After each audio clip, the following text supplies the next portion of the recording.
Okay.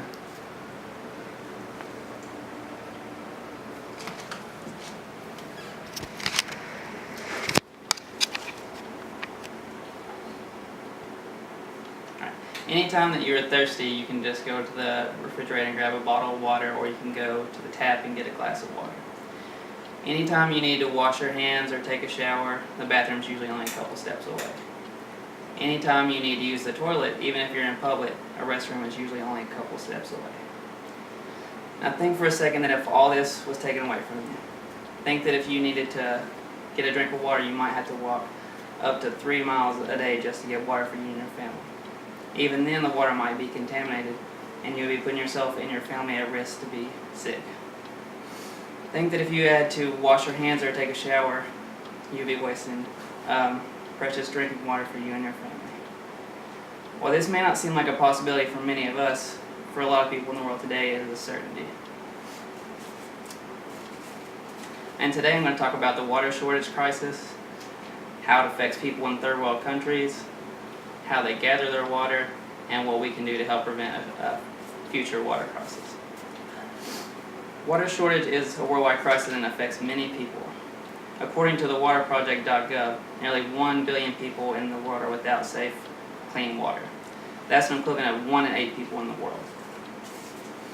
And if you look at the chart over here, it shows that 87% of the 1 billion people without clean drinking water is from parts of Asia and sub-Saharan Africa. Only 0.3% is from developed economies such as the United States. Now that I've talked to you about how the water shortage crisis affects the world, I'm going to talk about how it affects the people. Lack of clean water and sanitation leads to many water-related diseases. According to CharityWater.org, diseases from unsafe water and sanitation kill more people every year than all forms of violence, including war. And 90% of the 30,000 deaths that occur from unsafe water and unhygienic living conditions are in children under 5 years old. If you look at the chart over here, you can see that water-related diseases account for 2.2 million deaths per year. That's more deaths than HIV, lung cancer, breast cancer, and traffic-related accidents. Children are especially susceptible to water diseases such as diarrhea. According to one.org, unclean water and poor sanitation are a leading cause of child mortality.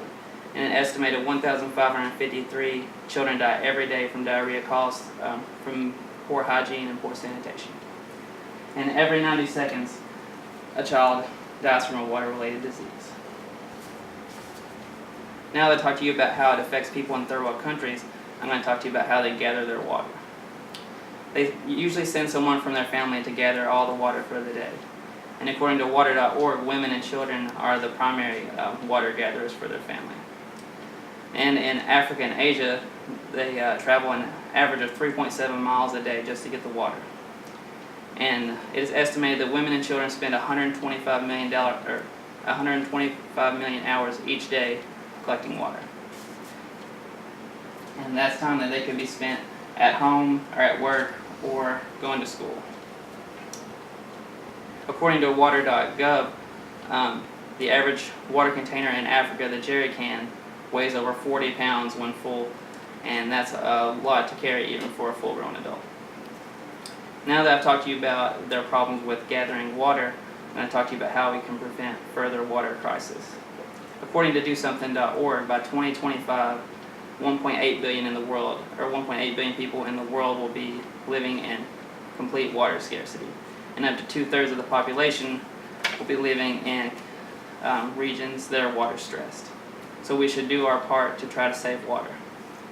According to EPA.gov, ways that we can save water is to turn off the tap while you're brushing your teeth. This can save up to 8 gallons a day or 200 gallons a month. Take a shower instead of a bath, because a shower only uses 15 to 25 gallons of water, while a bath uses up to 70 gallons of water. And also make sure that your toilet doesn't have a leak, because this could waste up to 200 gallons of water per day.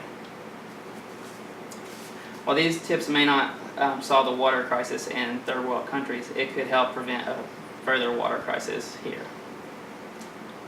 Now that I've talked to you about the water crisis and how it affects everyone in the world and it's a tragic situation, I've talked to you about the water-related diseases that are caused by this, and it's one of the leading causes of death in the world, and how women and children are affected by this and bear a lot of responsibility in gathering water for their families.